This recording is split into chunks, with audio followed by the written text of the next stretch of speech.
Buenas tardes, bienvenidos a todos. Mi nombre es Andrea Crespo, soy abogada de la Universidad de Buenos Aires, integrante del proyecto de bioética, trasplante y género, algunas reflexiones en torno al trasplante de útero.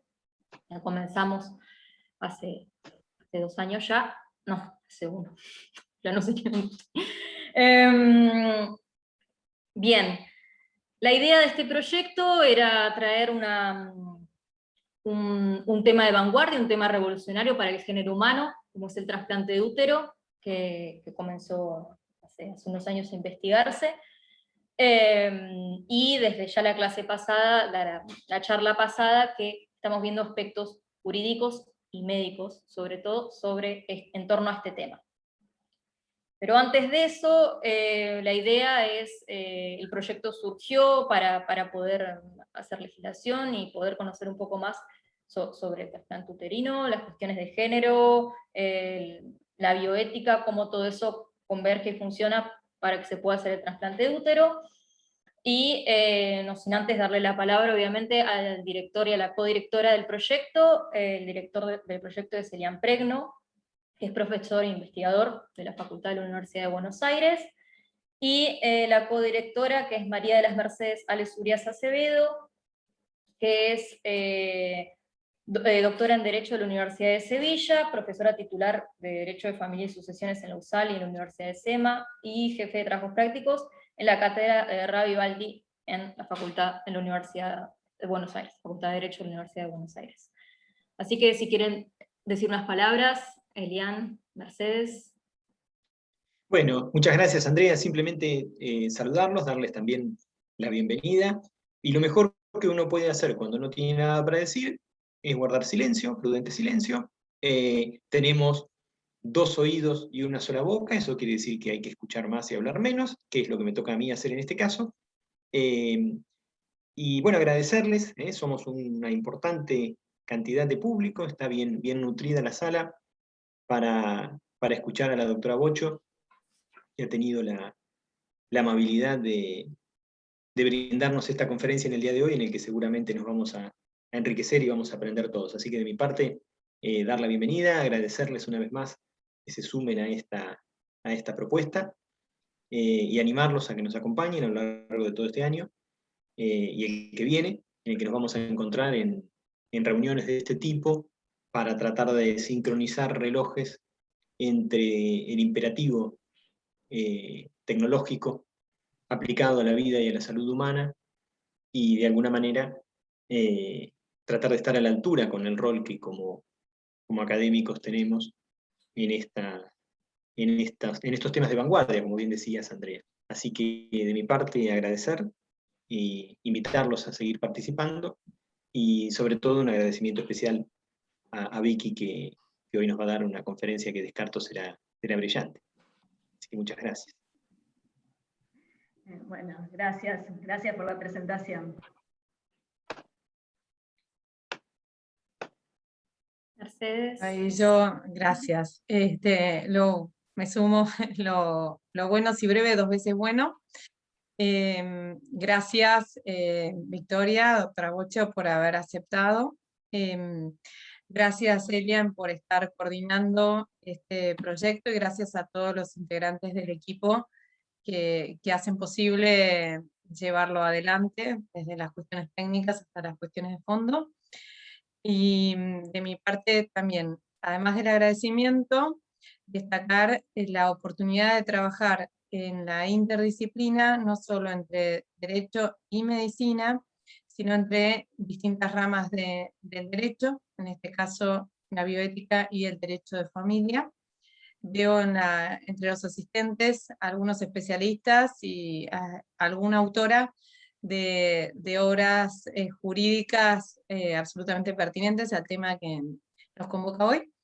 Así que creo que vamos a tener una jornada súper enriquecedora, tanto desde el conocimiento técnico que nos brinda la medicina, como del debate que espero que se lleve adelante después, debate más bien intercambio de ideas.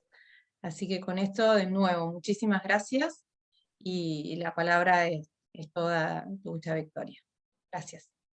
Bueno, gracias por la invitación. La verdad que tengo un auditorio distinto, uno está acostumbrado habitualmente a hablar o entre médicos o alumnos de medicina, bueno, ahora tengo un auditorio distinto, así que bueno, un desafío. Como vos decís, la multidisciplinariedad es algo fundamental en todo lo que en todos los proyectos que uno quiera abarcar, entonces bueno, me parece súper interesante esta charla, y los comentarios y lo que podamos llegar a charlar luego de lo que yo les cuente, por lo menos un poco en forma básica. Bueno, soy la doctora María Victoria Bocio, soy de Rosario, soy médica. Victoria, perdón, sí. Antes te interrumpo un segundito, sí. Nada más.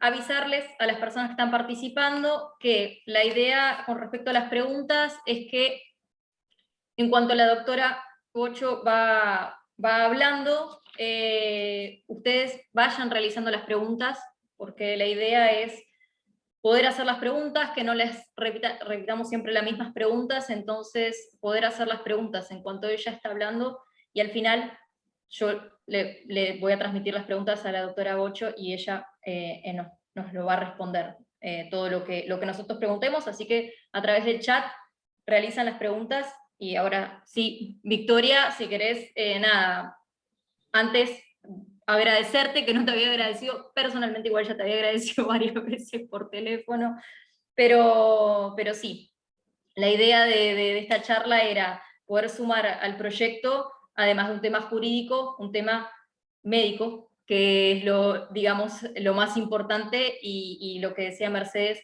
que la interdisciplina dentro de creo que casi todas las áreas siempre es enriquecedora. Entonces, gracias de nuevo por estar, y que no te había presentado todavía, María Victoria Bocio es médica ginecóloga del Grupo Centro de Rosario, y además es miembro de la Comisión Directiva de la Sociedad Internacional de Trasplante Uterino, y muy amablemente nos dio la posibilidad de poder tener una charla con ella, que surgió a través de la charla anterior que nosotros ya habíamos tenido sobre los alcances jurídicos de lo que es el trasplante uterino y el derecho a gestar. Ahora la idea es tener una mirada médica, y ella, por todo lo que ella aporta y aportó al trasplante uterino, creo que es la persona indicada para darnos su punto de vista médico, y ahora sí, no te quito más tiempo, Victoria, cuando quieras. Bueno, gracias Andrea, gracias Elian, gracias Mercedes, un gusto estar acá esta tarde con ustedes. Desde lo médico espero poder colaborar, desde lo jurídico confío plenamente en sus conceptos, así que bueno, esto va a ser algo plenamente multidisciplinario.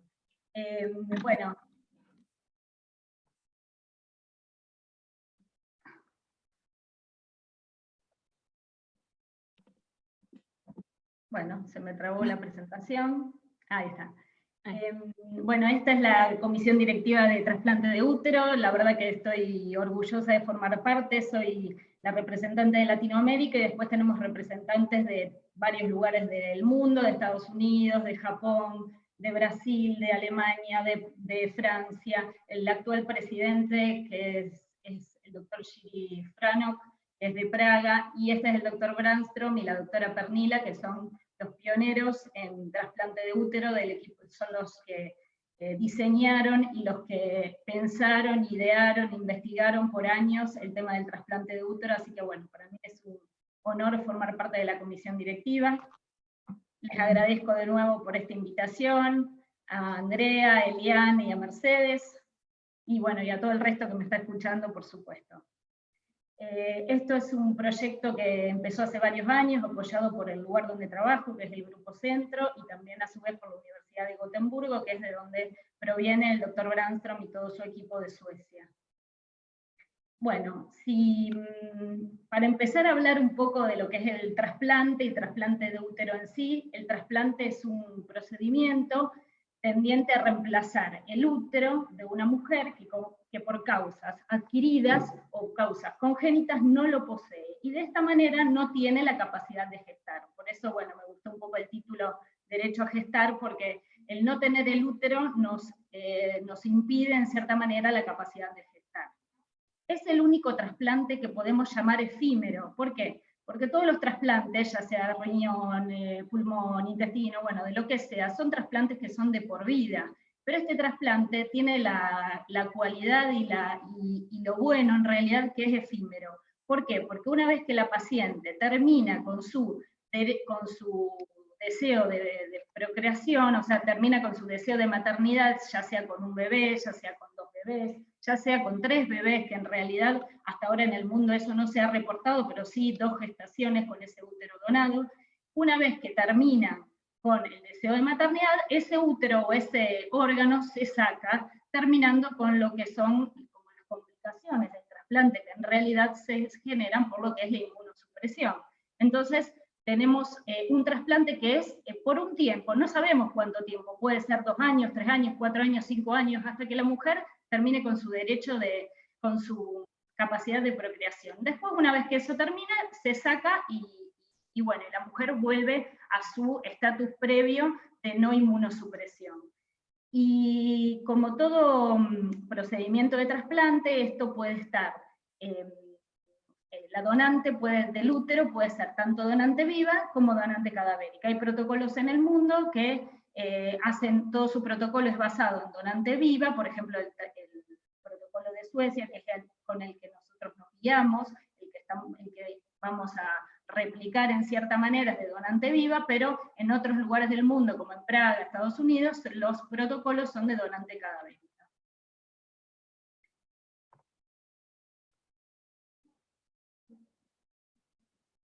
Bueno, si nos vamos a ver qué pacientes se van a beneficiar del trasplante de útero, bueno, los pacientes que se van a beneficiar son las que nosotros le llamamos pacientes que tienen un factor uterino absoluto de infertilidad. ¿Qué significa? Pacientes que no tienen útero. Entonces, pero dentro de lo que es la infertilidad, esto ya lo había dicho el doctor Luis en la charla anterior, la infertilidad nosotros la definimos como la imposibilidad de concebir luego de 12 meses de relaciones sexuales no protegidas. Y esto tiene una incidencia de un 15% en la población general. Dentro de lo que es la infertilidad tenemos causas femeninas, causas masculinas, causas mixtas, y dentro de lo que es la infertilidad femenina tenemos problemas en la ovulación, problemas en las trompas, problemas en el útero, bueno, varios tipos de problemas, pero hasta ahora el único problema que no podíamos darle una solución médica era el factor uterino absoluto, o sea, no tener útero. Entonces, esto del trasplante de útero es la alternativa médica al factor uterino absoluto. Esto, entonces, como dijimos, es la ausencia o disfunción severa uterina para llevar adelante una gestación, y se da en 1 en 500 mujeres. Esto puede ser por causas congénitas, que significa que la mujer nace sin el útero. Esto es lo que se llama el síndrome de Rokitansky, y es el caso en realidad más paradigmático, porque es el que más se beneficia del trasplante de útero. Y después las causas adquiridas, que es que la mujer ha perdido el útero, ya sea por una cirugía, por una patología como un mioma, infecciones, hemorragias, poscesáreas. Bueno, estas serían las causas adquiridas. Esto es un pequeño videíto, se los quise traer más allá que es como muy médico, pero para que veamos, esto es una paciente nuestra, es una candidata que tenemos de trasplante. Eso que estamos mostrando, esto es una videolaparoscopía, nos metemos dentro de la pelvis de la mujer, y eso que yo estaba como levantando es como un pequeño remanente de útero, pero esto como ustedes cuando se meten a la pelvis, lo que domina la pelvis es el útero. Bueno, esta mujer tiene un síndrome de Rokitansky, no tiene útero. Ahí estamos como separando el intestino para buscar en realidad, para mostrar los ovarios. Ahí tenemos los ovarios. Los ovarios tienen una implantación mucho más superior de lo que habitualmente está en la pelvis, y lo que tenemos en el centro de la pelvis, en vez de tener el útero, tenemos ese como mini uterito rudimentario que por supuesto no nos sirve para llevar adelante una gestación, y esto es lo que es un síndrome de Rokitansky. Como verán también, bueno, no hay que ser como muy médico para darse cuenta que esto es una pelvis completamente normal, o sea, es una paciente que no tiene ninguna patología más que haber nacido sin útero. Esto es muy importante porque todos los trabajos de trasplante de útero se han homologado a lo que es el trasplante renal, tanto en la inmunosupresión como en todos sus aspectos. Pero bueno, tenemos que considerar que estas son pacientes jóvenes, pacientes sanas, pacientes que su único defecto, vamos a decir así, es haber nacido sin el útero, pero no es una paciente, por ejemplo, insuficiente renal, con todo lo que eso conlleva, o con lo que es esa mortalidad y llegar a una cirugía de una paciente insuficiente renal. Estas son pacientes jóvenes que lo único que, pobres, su único problema es que no tienen útero, pero el resto de su condición médica es completamente sana. Entonces eso es un beneficio a todo esto. Entonces, ¿qué opciones teníamos? Esto lo saben ustedes mejor que yo, cuando teníamos un factor uterino absoluto, ¿cuáles eran las opciones para estas pacientes? La adopción, la gestación por sustitución, pero desde la parte médica nosotros no teníamos opciones para darle dentro de lo que eran los tratamientos de fertilidad, y ahora existe esto, el trasplante de útero. Yo, como dije a lo mejor en la otra conferencia, y siempre me gusta como remarcar, es que no tener el útero y no tener la posibilidad de ser madre, muchas veces hay mujeres que dicen, bueno, yo no quiero ser madre, perfecto, pero cuando vos nacés sin el útero, perdés el útero, no tenés directamente la opción. De esta manera, por lo menos existe la opción. Después uno la puede tomar, no la puede tomar, bueno, esos serían como otras vertientes del problema, pero no teníamos nada para ofrecerle a esas pacientes más allá de la adopción o la gestación por sustitución. Ahora tenemos una opción. Y me parece que eso es algo muy bueno desde la parte, por lo menos para la mujer, como también para su parte como psicológica, o para su medio ambiente, para su familia, o sea, por lo menos tener esta opción. Si nos remitimos al tema de trasplante, el tema del trasplante uterino lo tenemos íntimamente ligado a dos aspectos, a la cirugía de trasplante, pero no la podemos limitar solo a que esto es una cirugía de trasplante. También es un tratamiento de fertilización asistida. Entonces, si vamos a remitirnos un poco a la historia, que siempre nos gusta a nosotros los médicos ver un poco de historia, bueno, creo que al resto también, tenemos como un hito en la historia el primer trasplante renal en 1954, que esto le dio a Murray el premio Nobel, el primer trasplante cardíaco, que fue en Sudáfrica, el primer trasplante hepático, y luego los tratamientos de fertilización asistida, el primer tratamiento de fertilización in vitro, que fue en 1978, que también le dio a Robert Edwards el premio Nobel, el primer bebé de inyección intracitoplasmática de espermatozoides, que fue en 1992. Bueno, esto es algo que está íntimamente ligado tanto a la cirugía de trasplante como a los tratamientos de fertilidad.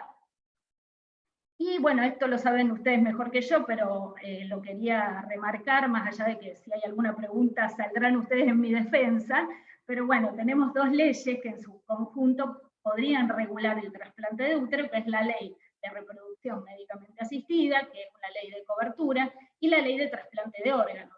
A pesar de que estas dos leyes estarían involucrando de los aspectos básicos de este procedimiento, yo creo que el trasplante de útero es una normativa que probablemente exceda estas dos leyes. Pero bueno, actualmente es lo que existe y es en lo que se puede encuadrar.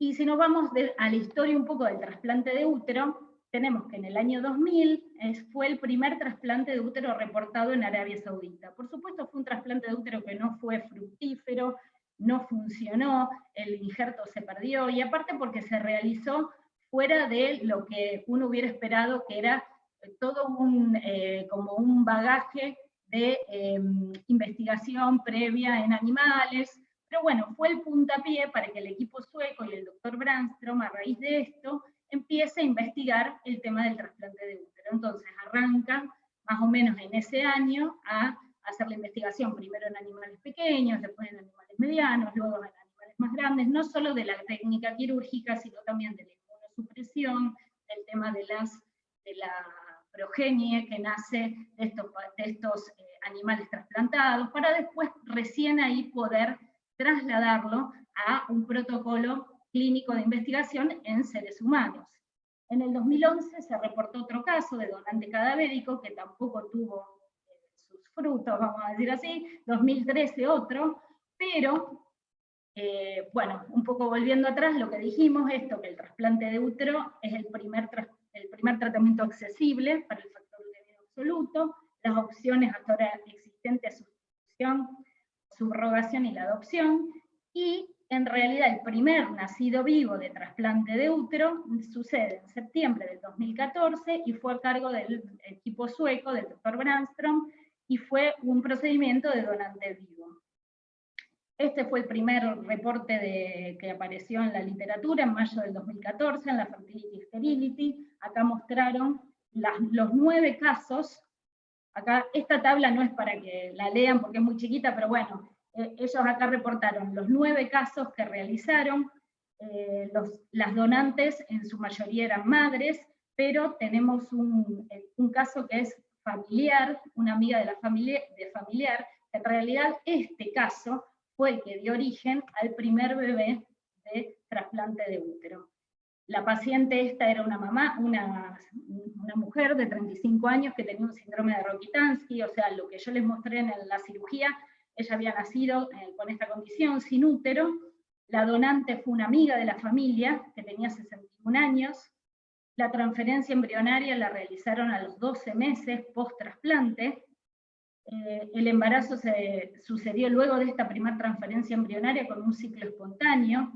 A la semana 31-5 nació el bebé por cesárea, nació un varón el 4 de septiembre del 2014 y meses posteriores le realizaron la histerectomía, o sea, le sacaron el útero. Como vemos acá, la donante fue una amiga de la familia. En nuestro caso, en Argentina, no podríamos tener como donante una amiga de la familia, probablemente, porque el donante vivo tiene que tener hasta 4º grado de consanguineidad, pero bueno, para la ley sueca sí podía ser una donante, una amiga de la familia, que por supuesto compatible, y bueno, y esto dio origen al primer bebé en el mundo de trasplante uterino, que se llamó Vincent. Este es el bebé, estos son sus padres, este es el equipo sueco, que bueno, uno ve la alegría y el orgullo en la cara de ellos, y fue un hito en la historia de la humanidad, el primer bebé que nació de trasplante de útero. Bueno, y si vamos un poco a qué está pasando en el mundo con el trasplante uterino, hay trasplantes, actualmente podemos decir que hay más de 60 procedimientos realizados en el mundo, y bastante más de 20 bebés nacidos en el mundo. De hecho, la semana pasada nacieron 2, ahora después les voy a contar. Uno es como medio hijo nuestro, porque es el trasplante que nosotros participamos en Suecia, y también nació un bebé en Líbano, así que bastante más de 20 casos reportados en el mundo de bebés nacidos, pero bueno, en todo el mundo hay casos en Arabia Saudita, Turquía, Suecia, China, Estados Unidos, República Checa, Alemania, Serbia, Brasil, India, Líbano y Francia, y varios lugares en el mundo que estamos trabajando, en nuestro país inclusive, esperando poder también realizarlo. Bueno, esta foto estamos posando al lado de estos 2 doctores, que la verdad que fue también un orgullo conocerlos. Wellington Andraus y Essenberg son de Sao Paulo. Ellos son los responsables del primer nacimiento de bebé de donante cadavérico, y esto sucedió acá en San Pablo, cerquita, en Sudamérica. Diciembre del 2017 nació el primer bebé en el mundo de procedimiento de donante cadavérico. La paciente bueno, en ese momento tenía 32 años también, era un síndrome de Rokitansky. La donante fue una mujer de 45 años que había fallecido por una hemorragia subaracnoide, y nació un bebé masculino, semana 35, luego de la primera transferencia embrionaria.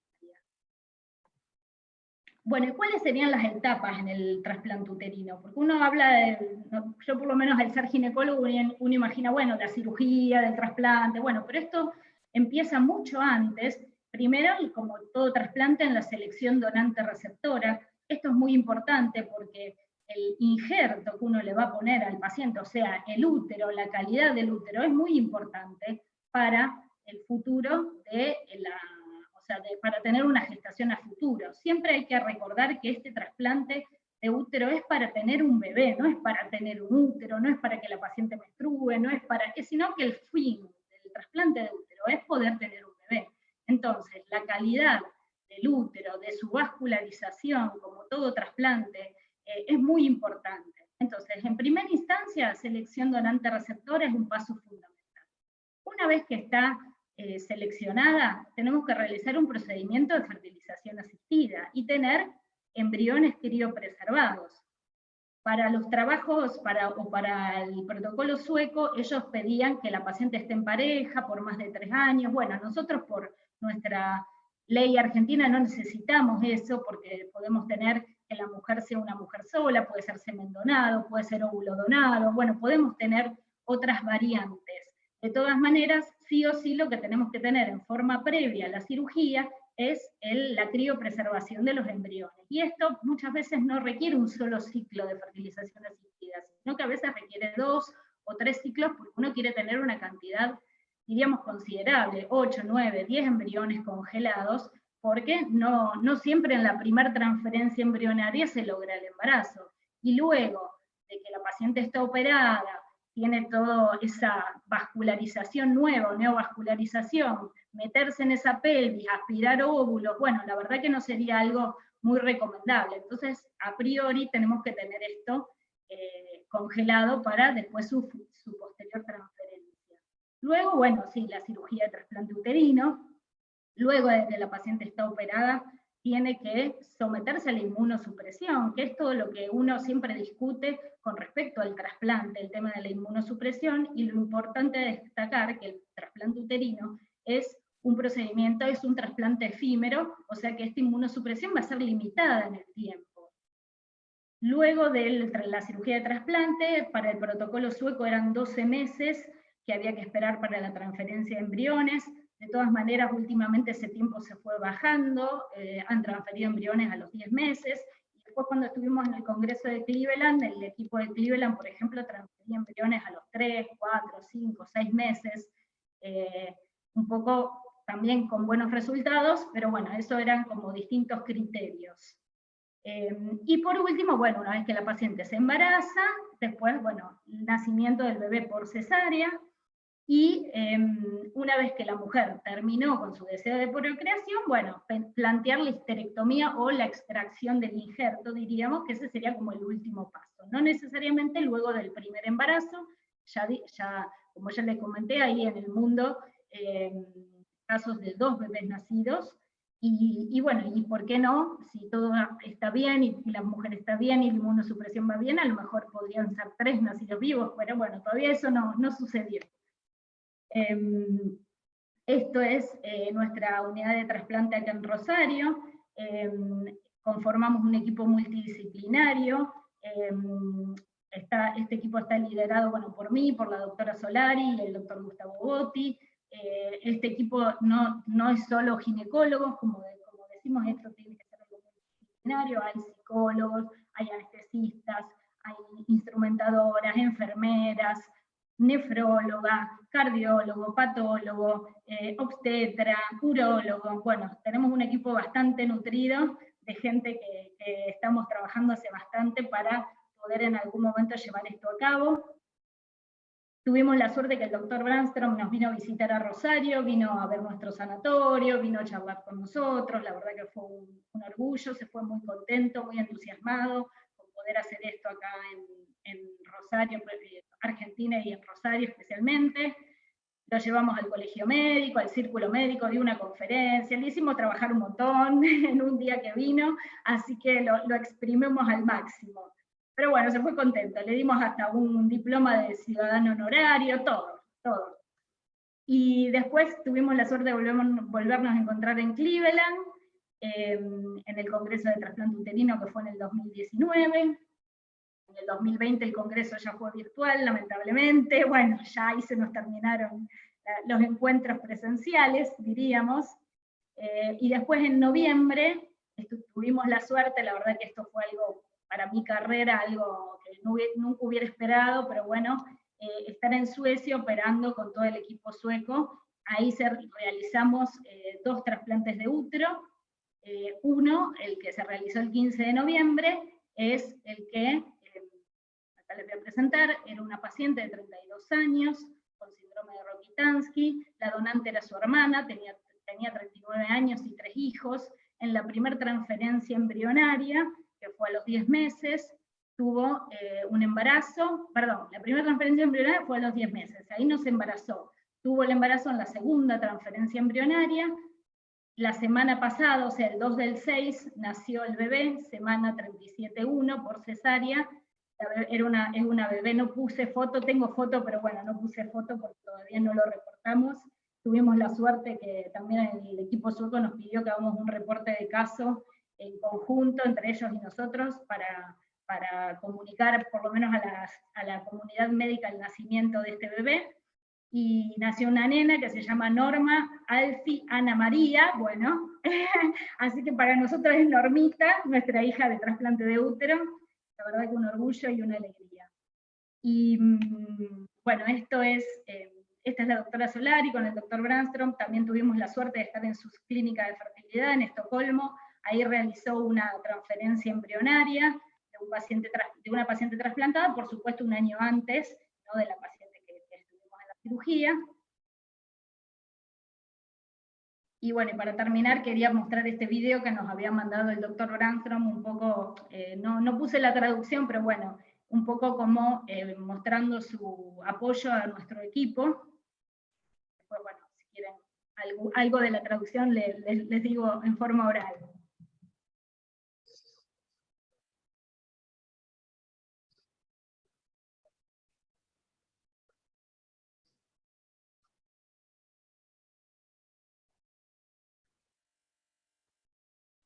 No lo estamos escuchando, Victoria.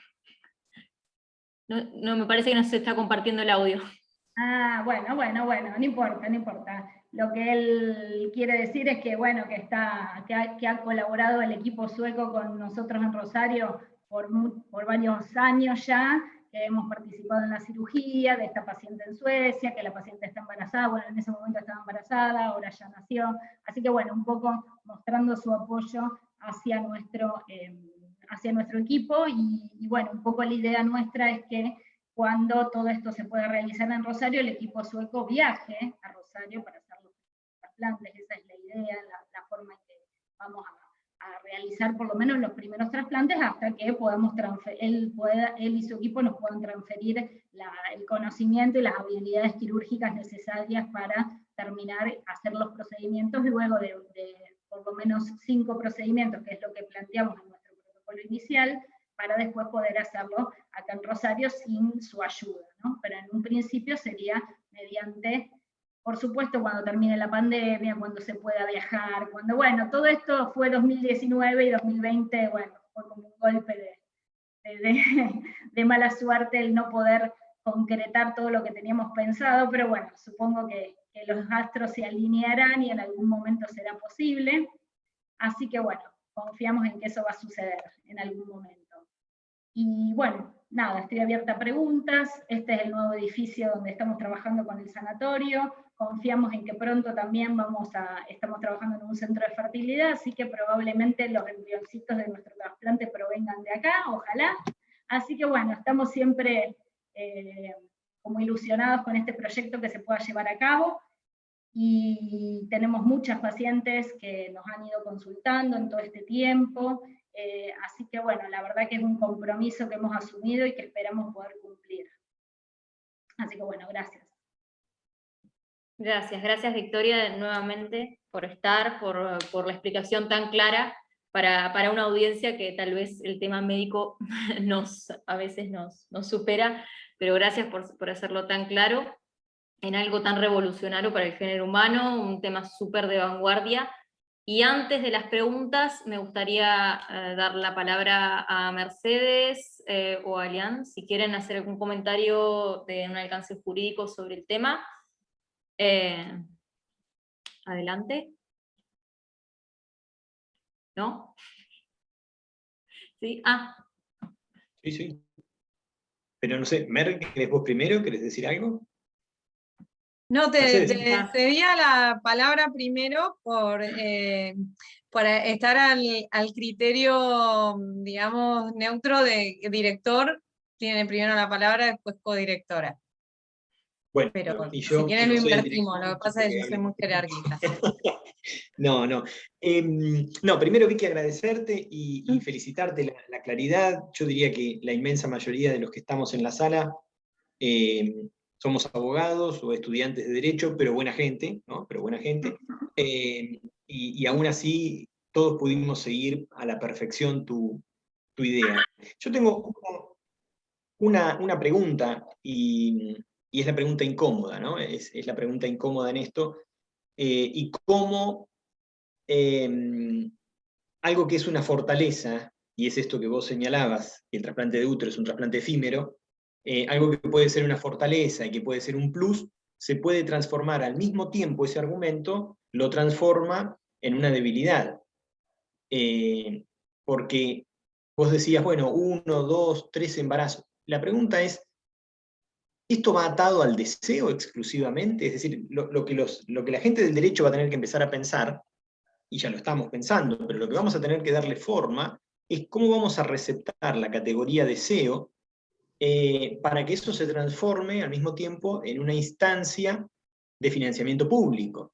Es decir, ¿por qué el derecho tiene que financiar, o mejor dicho, por qué el Estado tiene que financiar con fondos públicos, con recursos públicos, deseos particulares? Esta me parece que es una pregunta que para nosotros pega fuerte y creo que es la que tenemos que empezar a hablar, sobre todo habiendo alternativas, ¿no? Entonces, cuando uno pone en la balanza, es lo de siempre, ¿no? Y es una pregunta incómoda y es fea, pero como yo soy un tipo feo, puedo decirlo. La pregunta es, en realidad son dos preguntas, También, una desdoblada. Una desdoblada.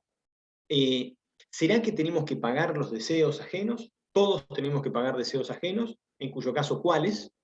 Y algo que vos decías, esto de que precisamente se trata de un trasplante efímero, si va atado exclusivamente al deseo. Bueno, si desea un hijo, pagamos la inmunosupresión por un embarazo. Si desea 2 hijos, la inmunosupresión por 2. Si desea 3 hijos, la inmunosupresión por 3. Y así, digo, ¿es el deseo exclusivamente la causal que moviliza en este caso, un desembolso concreto de dinero?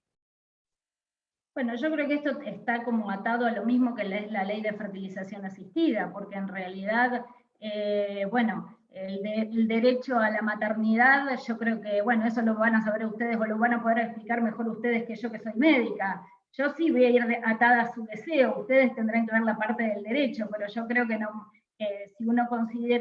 si se consideró una ley de fertilización asistida porque las mujeres no podían tener un bebé, esto estamos en lo mismo, en realidad. Más allá del deseo, yo creo que es un derecho de formar una familia, del bienestar psicosocial, diríamos, de una mujer y de todo su entorno, porque esto, convengamos que no solo involucra a la mujer, involucra a su familia, a sus padres, a sus hermanos, me parece a mí que va más allá de la mujer en sí o su deseo. El tema del deseo uno habla porque dice, bueno, también la mujer tiene que tener deseo de someterse a esto, de estar expuesta a la inmunosupresión, pero bueno, hay que considerar que la mujer tiene su derecho a dar su consentimiento libre de decir, bueno, sí, lo quiero hacer, quiero someterme a este procedimiento, por supuesto con un consentimiento informado y por supuesto con la explicación necesaria de los alcances, los pros, los contras, lo que significaría las consecuencias de todo esto.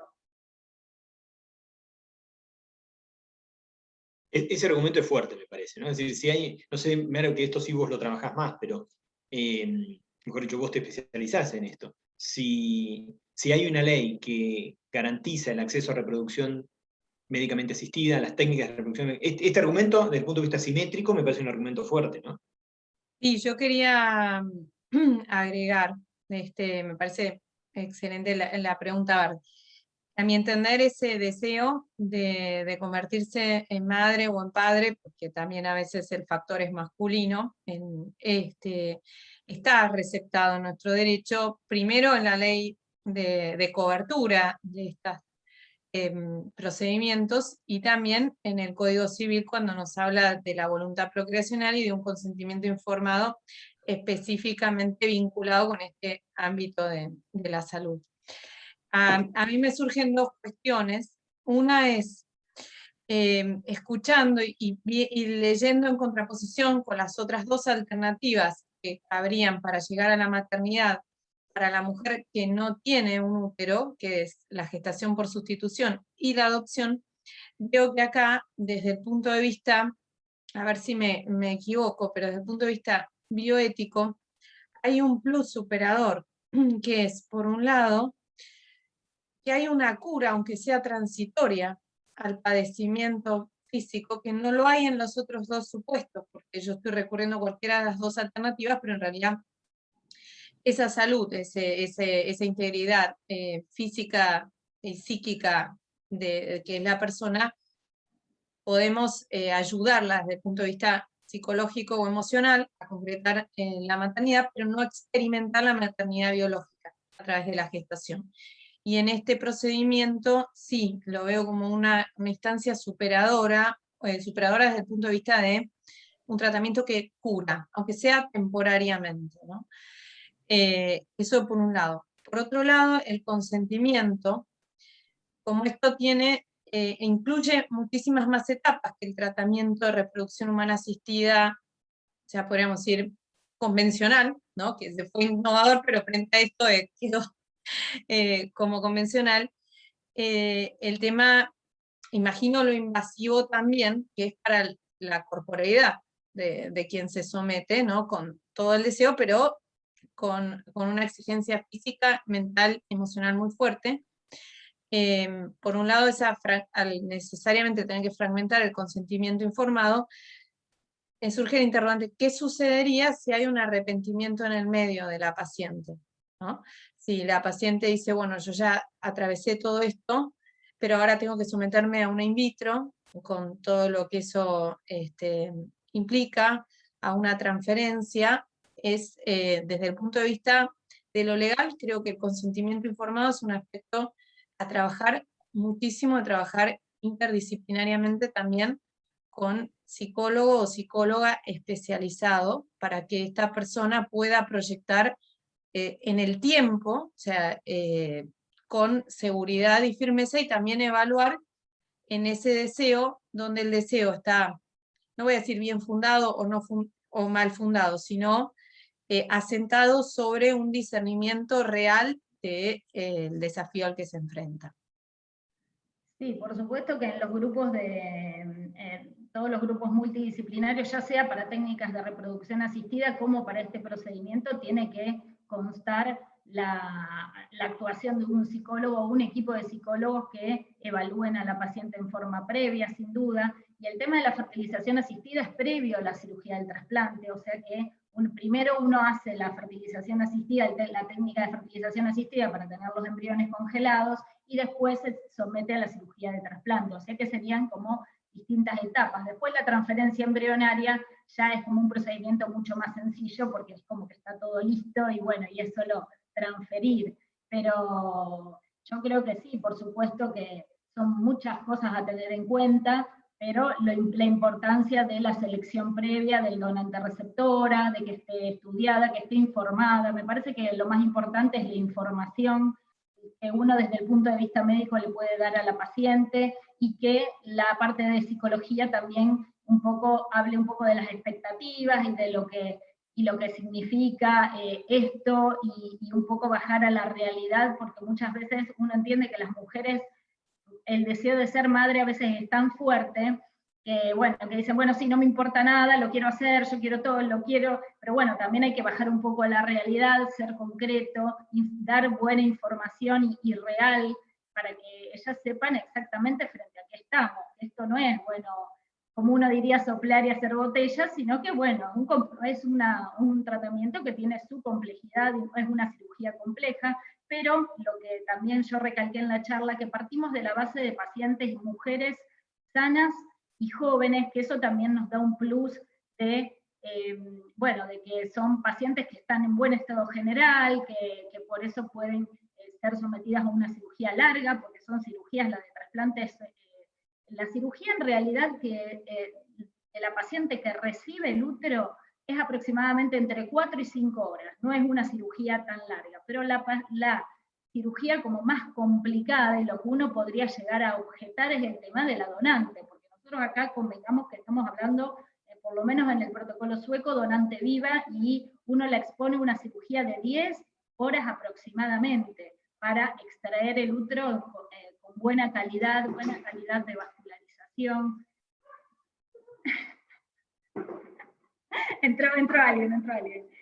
Bueno, así que eso es un poco lo que uno podría llegar a charlar. La paciente que recibe el útero es una cirugía corta, es una paciente sana, yo creo que ahí tiene todas las de ganar, y aparte el deseo de ver concretado el tema de tener un útero y poder tener un hijo. Pero bueno, también podemos charlar el tema de la donante, que por eso también se propone el protocolo de donante cadavérico, en donde, bueno, sería como más lógico, a su vez no tan lógico, porque en el donante cadavérico son ablaciones multiorgánicas, en donde el útero es un órgano que por supuesto va a quedar para el final, porque no es un corazón, no es un riñón, no es un intestino, no es un pulmón, entonces convengamos que el útero es como que sería lo último, y por eso muchas veces los trasplantes de donante cadavérico no tienen buenos resultados, pero porque el injerto es de mala calidad.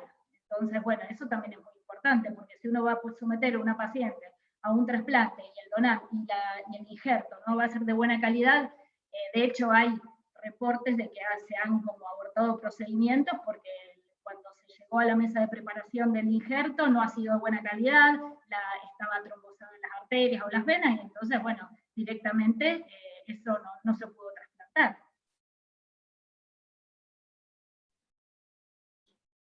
Gracias. Victoria, te quería preguntar con respecto a la evolución que está teniendo la perspectiva de género en casi todas las sociedades del mundo, en algunas más evolucionadas, en otras no, pero ¿cuál es la posibilidad que existe hoy real de que una persona que nace con sexo masculino pueda tener acceso a un trasplante de útero? Bueno, actualmente no tienen posibilidad, pero bueno, no es que lo digo yo, en realidad a lo mejor sí en un futuro tengan posibilidad, pero bueno, nosotros nos basamos en los trabajos que se han hecho de investigación de más de 10 años y todo fue en género femenino, o sea, en XX, no XY. Entonces, si uno quiere plantear esto como algo real, tiene que por lo menos haber algún equipo en el mundo que dedique años de estudio, preparación e investigación en XY para después poderlo plantear en un hombre. No podemos decir, bueno, se hace en la mujer, también lo podemos hacer en un hombre. Sí, qué bueno, qué lindo. No, la realidad es que no. Esto es algo como muy serio y se plantea en XX porque fue estudiado de esa manera en mujeres. Ahora, si hay algún equipo en el mundo que esté dispuesto a hacerlo, bienvenido, genial, y bueno, y después charlaremos de ese tema cuando demuestren que se puede hacer, que se puede trasplantar, que pueden tener bebés, porque más allá de tener el útero, tienen que poder mantener endocrinológicamente esa gestación los 9 meses, o sea que todo eso tiene que ser probado previamente a plantearlo como una posibilidad. Por eso actualmente no lo podemos plantear como una posibilidad real, a menos que bueno, algún equipo en el mundo, como hizo el equipo sueco, lo estudie, lo investigue, lo presente, y bueno, recién ahí lo podemos plantear como una posibilidad. Gracias. Seguimos, tengo varias preguntas para hacerte. Me gustaría saber cuáles son las principales, en realidad María Eugenia nos pregunta cuáles son los principales riesgos que comporta el trasplante de útero, y además de eso yo quiero agregar la pregunta, ¿y el embarazo en un útero trasplantado tiene mayores riesgos que el embarazo en un útero que no fue trasplantado en una mujer? Bueno, los riesgos, convengamos los riesgos quirúrgicos, partamos de la base, el tema de la cirugía, que por más que es una cirugía corta, bueno, 4 o 5 horas de cirugía, anestesia, todo lo que conlleva el riesgo quirúrgico. De todas maneras son riesgos muy bajos, esto no lo quiero decir, pero lo voy a decir porque es como que quiero tocar madera antes de decirlo, pero bueno, no hay ningún reporte de muerte en todos los procedimientos en el mundo, eso es algo muy importante. Pero bueno, es como que lo quiero decir pero no decir. Y bueno, con respecto a después el tema de la inmunosupresión, que es lo que sí puede traer riesgos en la paciente. Con respecto al embarazo, todo esto está basado, como dijimos, en el tema del trasplante renal y la experiencia que hay más de 60.000 bebés nacidos vivos en el mundo de pacientes trasplantadas renales y que han cursado embarazos. Entonces, todo lo que significa la inmunosupresión en estas pacientes fue como estudiado previamente en las pacientes trasplantadas renales que han tenido inmunosupresión y a su vez han tenido embarazos. Entonces, no le aumentaría el riesgo más allá de lo que significa un embarazo con inmunosupresión. Y todos los bebés que han nacido en el mundo han nacido completamente, diríamos, normales, tienen seguimientos desde lo neurológico, desde el comportamiento, porque tienen test psicológicos después más grandecitos, por supuesto, cuando nacen, pero bueno, todo lleva a pensar que son embarazos completamente normales, con bebés completamente normales, por supuesto, como cualquier otro embarazo que puede llegar a tener algún inconveniente que va más allá del útero donado o de la inmunosupresión, por cuestiones propias de la gestación en sí. Bien, te quería consultar también, María Eugenia también nos consultó, ¿qué pasa a nivel hormonal?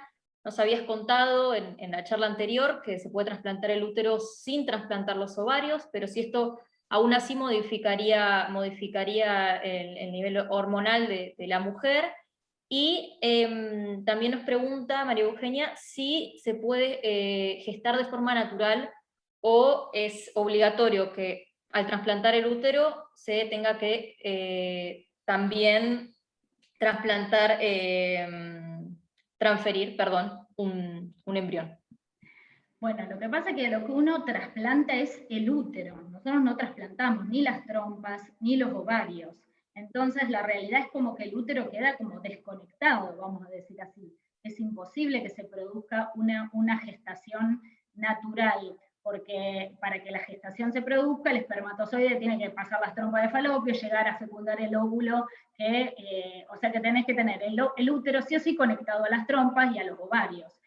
Cuando uno trasplanta solamente el cuerpo uterino, o sea, el útero. Y la paciente, habitualmente, como yo mostré en mi video, que también se los mostré a propósito para que vean que la paciente, como paradigmática de esto, que es el Rokitansky, tiene sus propios ovarios. Entonces, en realidad, su material genético, sus óvulos, provienen de la paciente.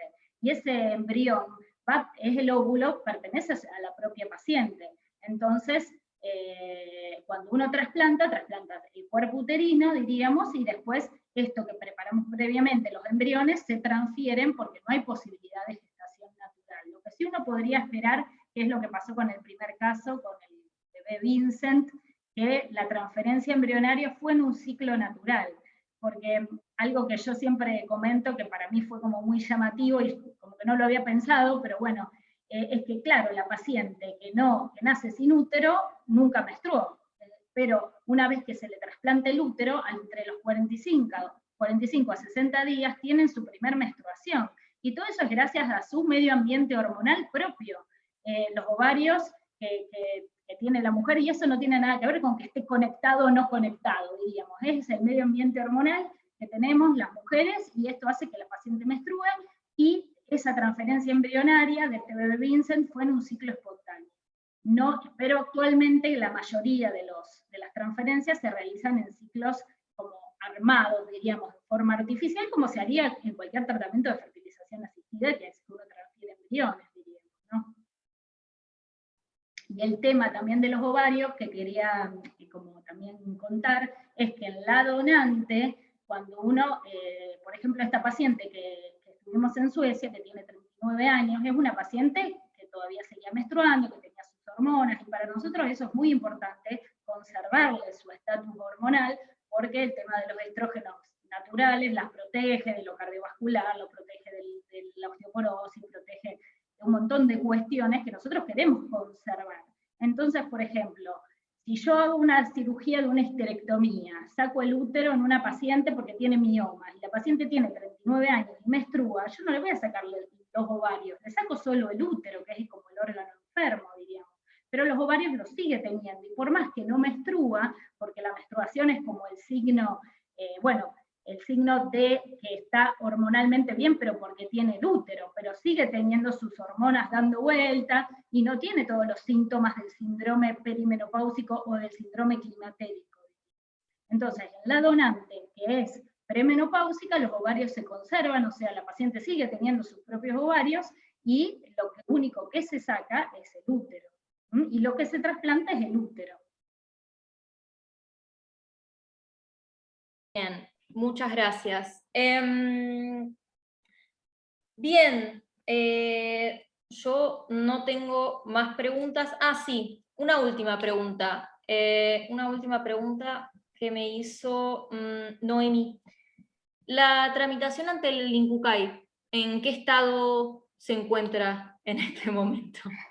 Noemí, nos gustaría saber también a nosotros, si nos averiguás, te digo, nos harías un súper favor, porque nosotros presentamos el protocolo en diciembre del 2019, marzo 2020, bueno, ya sabemos, pandemia, y desde marzo 2020 que estamos así como nada, con algunas novedades porque hemos escrito mails y nos responden, bueno, no, estamos en pandemia, solo nos estamos ocupando de temas bueno, importantes. Por supuesto que uno no va a plantear esta cirugía en este momento de pandemia, es lógico, pero bueno, sí podríamos haber ido avanzando con papeles, con ir seleccionando pacientes, seleccionando donante receptor, podríamos haber avanzado un montón en todo este tiempo que lamentablemente no pudimos avanzar, más allá de que muchas pacientes que nos han, hoy justo tuvimos una paciente que vino de Chaco a consultarnos y estaba como chequeando la lista de las posibles candidatas, tenemos 30 pacientes de posibles candidatas, no estamos hablando de un número 1, 2, 3, sino que es algo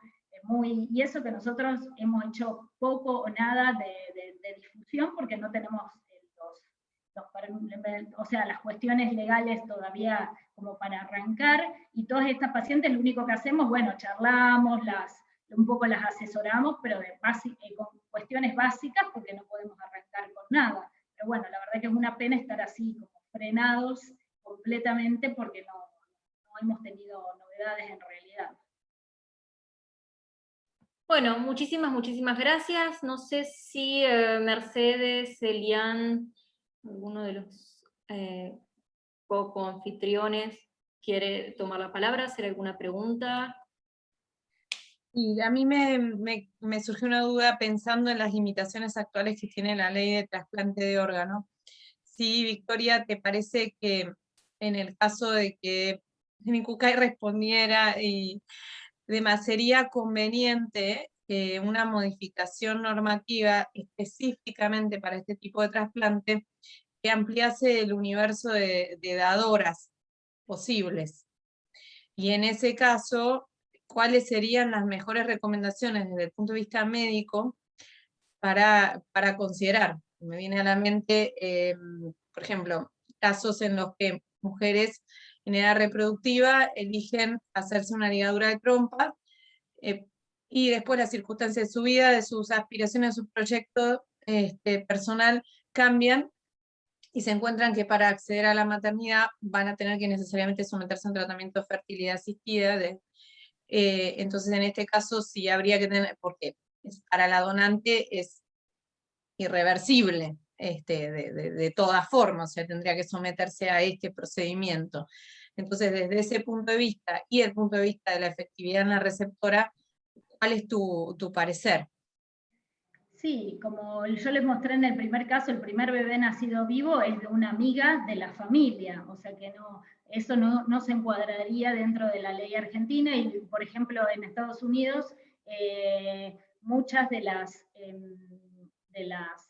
donantes eran, bueno, donantes anónimas en realidad, que por cuestiones altruistas querían donar su útero, y de hecho hemos recibido, es como muy, la verdad que es muy lindo, porque yo he recibido mensajes por Facebook, mensajes por Instagram, mensajes de todo tipo, diciendo, mirá, yo la verdad que ya tuve mis hijos, me gustaría que me tengan en cuenta para donar el útero, y bueno, y también nos pasa con pacientes que vienen y le decimos, bueno, mirá, empezá a pensar porque vos tenés que traer tu propia donante, y tu mamá cuántos años tiene, y tu hermana, y bueno, y no tengo, y bueno, y también eso es una limitante, porque ellas tienen que traer su propia donante, tiene que ser familiar, madre o hermana, bueno, muchas veces no tienen, esa es la realidad. O no están. Solamente una pregunta.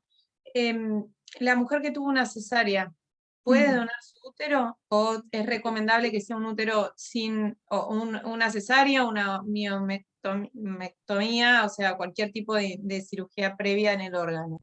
No es una contraindicación, pero bueno, la ventaja de que uno tiene en los protocolos de donante viva es que uno estudia el útero muy bien, ver que no tenga adherencias, porque luego de una miomectomía pueden quedar adherencias, o luego de una cesárea puede quedar la pared uterina como más debilitada, entonces en realidad todo eso lo podemos estudiar en forma previa, y bueno, y ver si realmente, por ejemplo, si tienen un pólipo, o si tienen, de última todo eso se puede solucionar previo y después extirpar el útero, pero bueno, sí, no son contraindicaciones, pero son todas cosas que tenemos en cuenta, porque la calidad del injerto es fundamental, no es un dato menor, sino que es muy importante. Y lo mismo que es muy importante para la donante, que la donante esté en buen estado de salud, no sea fumadora, no diabética, todo lo que respecta a la vascularización, porque una cosa que hay que tener en cuenta es que el útero tiene una vascularización de los dos lados, o sea, bilateral.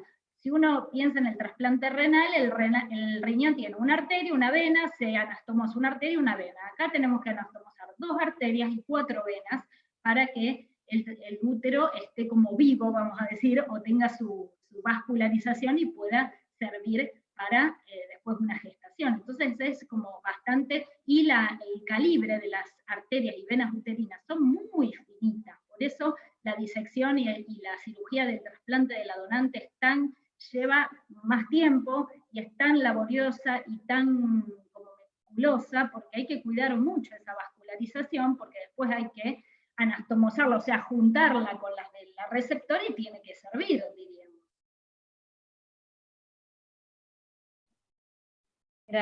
Gracias, Victoria.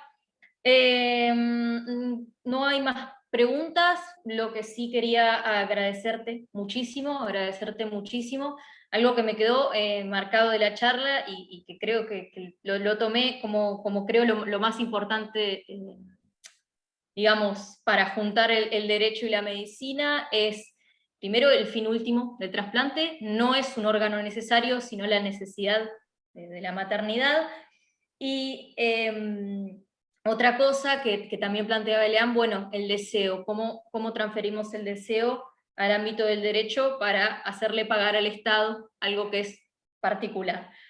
Entonces, bueno, me quedo con eso de la charla y con la clara explicación que nos has dado. Cuando charlamos en privado antes de la conversación, hablábamos justamente de esto, de que el público era más que nada ligado a la disciplina del derecho, y cómo se podía traducir eso en palabras claras, y creo que fue perfecto, así que muchísimas gracias. Gracias a todos los participantes que estuvieron. Si quieren, si les surgen más preguntas, pueden mandar un mail al mail que está en informaciones, no hay ningún problema. Va a quedar grabado esto, así que lo pueden volver a escuchar, pueden ver el PowerPoint que la doctora Bocho nos facilitó. Agradecer, bueno, también la posibilidad que me dieron Elian y Mercedes de estar en el proyecto hace unos años, y también de codirigir justamente esta charla, que se la pedí a Elian apenas supe. Y gracias a la tecnología, a la medicina, al derecho, que hacen que justamente esto, que haya un grupo de investigadores que pueda seguir investigando sobre nuevas cosas, que sin dejar nada atrás, sin dejar ni a ninguna persona sin ningún derecho, y bueno, y a la tecnología y a la medicina que lo hacen posible, claro. Por mi parte, no tengo más nada que decir. No sé si Victoria, Mercedes, Elian quieren... No, bueno, la verdad les agradezco que me hayan invitado, me encanta esto que nos pongamos un poco de la mano el derecho y la medicina, y tratar de que esto empujar para que salga, porque la verdad que es algo un proyecto en el que hace mucho que estamos trabajando, y no sé, de alguna manera, si podemos como empujar para que todo esto se concrete, va a ser algo, me parece genial. Y bueno, nada, les agradezco la invitación, fue un gusto estar acá con ustedes. Gracias, y bueno, y gracias a todos los participantes, también han dejado mensajes de agradecimiento para vos, si tenés ahí el chat, si los querés leer. Así que sí, muchísimas gracias. Por mi parte es todo, Elian. Vi que abriste el micrófono. También, la verdad es que es muy lindo ver esto, y a pesar de que llevamos 1 año y medio encerrados, y que llevamos 1 año y medio de pandemia, el hecho de poder sustanciar este tipo de actividades a través de Zoom o a través de plataformas virtuales permite la participación de muchos, ¿no? En el caso de Vicky, que está en Rosario, veo en el chat que hay gente que está en el interior y que nos está siguiendo también, y bueno, se trata de ver un poco el lado positivo de esta situación que nos toca atravesar y que está bastante fea. A mí me gustaría darle unos minutitos a la doctora Noemí Rempel, que está ahí, si le permitimos que pueda decir algo. Noemí es la directora del programa de actualización en bioética en la facultad, y la verdad es que no le dije nada, no le avisé nada que iba a hablar, pero me gustaría que si quiere hacer alguna reflexión o decir algunas palabras sobre esto, me parece que, sobre todo, Vicky, te cuento, Noemí hizo su tesis doctoral sobre el embrión, entonces me parece que también una pregunta que aprovecho, fuera de programa te la hago a vos también. Si hay que pensar en alguna secuela, lo pongo entre comillas, o si puede haber algún daño potencial para el nacido, ¿no? para el niño o la niña que nazca, atento a la medicación inmunodepresora. Es decir, si puede haber alguna interferencia en la vida de la persona por nacer, sea en el parto o sea durante la gestación, con la persona por nacer, o, insisto, mientras se está gestando o una vez en el parto, a instancias de la medicación inmunodepresora. Yo meto esa pregunta y después Noemí, y por supuesto el agradecimiento y un abrazo para todos. Gracias, Elian, por la posibilidad de felicitar directamente a la expositora. Estoy fascinada con lo que escuché hoy. Realmente yo venía siguiendo muy de afuera el tema y me siento una privilegiada de haber podido escuchar de primera mano esto que se está haciendo, y como siempre, Elian, vos encabezando todas las novedades y trayéndonos cada vez cosas más valiosas. Realmente he disfrutado enormemente esta actividad. Y mientras te escuchaba, Vicky, intentaba en mi cabeza unirlo con la ley de trasplantes. Y creo que, tal como puse acá, me parece que no sería necesario una modificación en la ley, porque el procedimiento especial previsto en el artículo 67 permitiría plantear judicialmente, claro que vamos a necesitar una intervención judicial, pero tengo la sensación que la justicia podría tranquilamente, probando la gratuidad y demás, que es lo que se requiere en este tipo de procedimientos, autorizar a una donante no relacionada. Me parece que la puerta está abierta desde ese punto de vista. Creo que lo que habría que empujar, y desde ya lo tomo como algo personal porque el tema me apasiona, es al INCUCAI. De ahí mi pregunta de cómo está. De hecho, hoy mismo me voy a comunicar con el INCUCAI dándome por enterada que esto existe y cómo está el trámite. Creo que estas cosas son muy valiosas, y el hecho de que nuestro país esté trabajando en esto, habiendo tan pocos países, como he visto en tu Power, que están en esto, realmente demuestra una vez más que la Argentina, en tema trasplantes, está al nivel de los mejores países del mundo. Y realmente el organismo de control tiene que acompañar, como siempre ha hecho, los aspectos médicos. Así que, en lo personal, estoy enormemente agradecida de la actividad de hoy, de tu maravillosa exposición, Vicky, y lo tomo como un compromiso personal colaborar en todo lo que pueda con las vinculaciones que uno tiene con el INCUCAI, para que esto se estudie y, bueno, que salga la mejor respuesta posible. Felicitaciones, bueno, y gracias. Eso sería algo buenísimo, sin duda. Y también es muy interesante lo que decís, esto de que se podría de alguna manera autorizar donantes que no sean relacionados. Eso también es algo que está bueno tener en cuenta. Y bueno, sí, la verdad que cuando vino el doctor Brandstrom a Rosario y vio el sanatorio y conoció la ciudad, ustedes imaginen que para ellos que viven en Suecia, 13.000 kilómetros, vienen a la otra punta del mundo y muchas veces no saben con qué se van a encontrar, más allá de que bueno, Rosario es conocido por Messi, por suerte es como que Messi es como nuestro embajador en el mundo, y eso nos da como un plus, pero bueno, bueno, él vino y se fue muy contento, muy como dándonos la aprobación como que esto es algo posible en nuestra ciudad. Por supuesto que nosotros lo planteamos porque sabíamos que era algo posible, pero bueno, también fue como una tranquilidad su visita y en cierta manera su aprobación. Y cuando nosotros fuimos a Suecia, también nosotros viajamos con el doctor Botti, la doctora Solari y el doctor Traglia. El doctor Traglia es el jefe de quirófano del sanatorio y anestesista y jefe de anestesia, él estuvo participando en las anestesias de las pacientes, y para nosotros también fue muy importante ver que todo esto que pensábamos que era posible realmente es algo posible, porque, bueno, uno muchas veces imagina o cree o lee los artículos, pero cuando estuvimos ahí realmente adentro del quirófano y participando, y vimos que realmente esto es algo posible, bueno, es como que todo fue, no sé, para nuestro, por lo menos en lo profesional, súper gratificante. Vos sabés, Vicky, que me estás haciendo recordar cómo fue el procedimiento para llegar acá al trasplante de células progenitoras hematopoyéticas. Fue exactamente igual. El doctor Buljorki viajó a Israel, se formó en Israel, vino a la Argentina, vino a Slavin a la Argentina y después se empezó a hacer acá. Es decir, el mismo camino que estás ahora recorriendo vos con tu equipo, que creo que es el camino más lógico, que es aprender con los que saben y después que los que saben vengan aquí a ayudarnos a nosotros. De modo que desde los antecedentes sería razonable que el INCUCAI tuviera respuestas del mismo nivel que tuvo en su momento con lo que obviamente conocemos como trasplante de médula ósea, ¿no es cierto?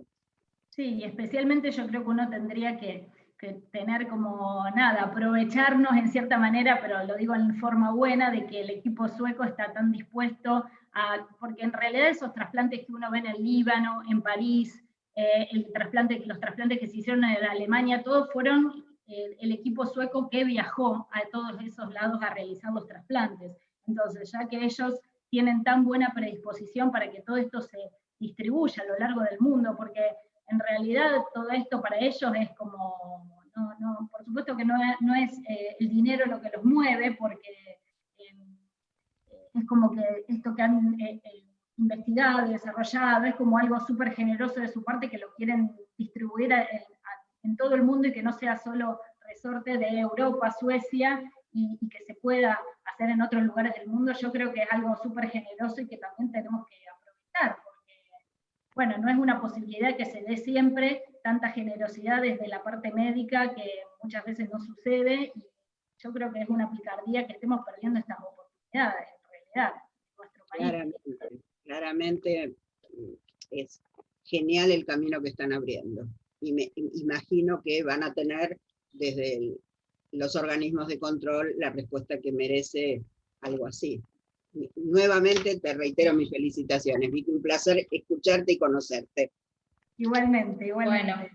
Bueno, sí, hay muchos temas en los que hemos sido un tema de vanguardia en Argentina, esperemos que este también lo sea, pero mientras tanto, bueno, ahora terminamos la charla y llamamos todos al INCUCAI con Noemí también para meter presión, a ver qué está pasando.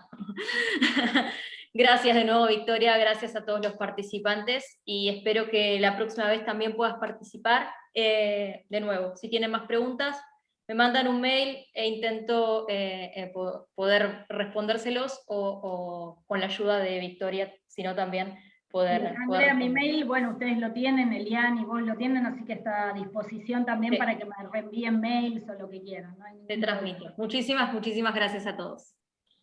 Adiós, gracias.